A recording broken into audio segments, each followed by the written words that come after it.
കുട്ടികൾ മണ്ണ് വാരി തിന്നുന്നത് മിക്കവാറും കാണുന്ന കാഴ്ചകളാണ്. ഇത് കാണുന്ന രക്ഷകർത്താക്കൾ അവരെ തല്ലുകയും ഇനി ഇങ്ങനെ ചെയ്യരുതെന്ന് പറഞ്ഞ് ശാസിക്കുന്നതുമൊക്കെ കാണാം. ചില കുട്ടികൾ ഒരു കൗതുകത്തിൻ്റെ പുറത്തായിരിക്കും മണ്ണ്, പൗഡർ തുടങ്ങിയവയൊക്കെ എടുത്തു കഴിക്കുന്നത്. എന്നാൽ കുട്ടികൾ സ്ഥിരമായി ഇതുപോലുള്ള വസ്തുക്കൾ കഴിക്കുന്നുണ്ടെങ്കിൽ അത് അവരറിയാതെ ചെയ്തതായിരിക്കും എന്ന് പറഞ്ഞ് തള്ളിക്കളയരുത്. ആ ശീലം കാട്ടിത്തരുന്നത് ഒരു രോഗാവസ്ഥയെക്കുറിച്ചാണ്. ഈറ്റിംഗ് ഡിസോർഡറായ പൈകയാണ് ഇതിന് കാരണം. ഭക്ഷ്യയോഗ്യമല്ലാത്ത വസ്തുക്കൾ തിന്നുന്നത് ശീലമാക്കുന്ന ഒരു ഈറ്റിംഗ് ഡിസോർഡറാണ് പൈക. പ്രത്യേകിച്ചും കുട്ടികളിലും ഗർഭിണികളിലുമാണ് ഈ രോഗം കണ്ടുവരുന്നത്.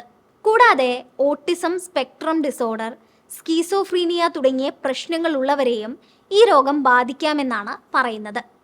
അസാധാരണമായ വസ്തുക്കൾ തിന്നുന്ന പൈക എന്നൊരു പക്ഷിയുടെ പേരാണ് ഈ രോഗാവസ്ഥയ്ക്കും നൽകിയിരിക്കുന്നത്. പൈക ഉള്ളവർക്ക് ഭക്ഷ്യയോഗ്യമല്ലാത്ത വസ്തുക്കൾ കഴിക്കാനായിരിക്കും കൂടുതൽ താല്പര്യം.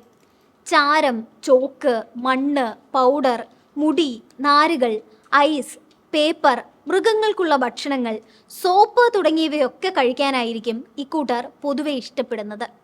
ചിലർ ശരീരത്തിന് പ്രശ്നങ്ങളൊന്നും ഉണ്ടാക്കാത്ത വസ്തുക്കളായിരിക്കും കഴിക്കുന്നതെങ്കിൽ മറ്റു ചിലർ ശരീരത്തിന് അപകടമുണ്ടാക്കുന്ന ഗ്ലാസ്, കല്ല്, പെയിന്റ്, ലോഹ കഷ്ണങ്ങൾ തുടങ്ങിയവയായിരിക്കും കഴിക്കുന്നത്.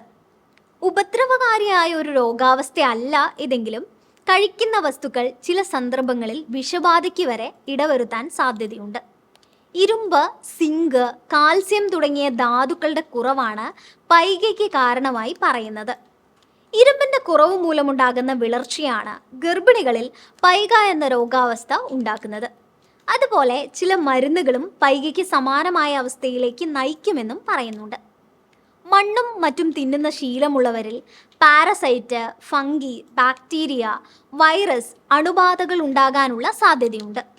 മുടി കഴിക്കുന്നത് ശീലമാക്കിയവരിൽ ദഹനപ്രക്രിയ തകരാറിലാക്കുകയും പല രോഗങ്ങൾക്ക് വഴിവെക്കുകയും ചെയ്യും.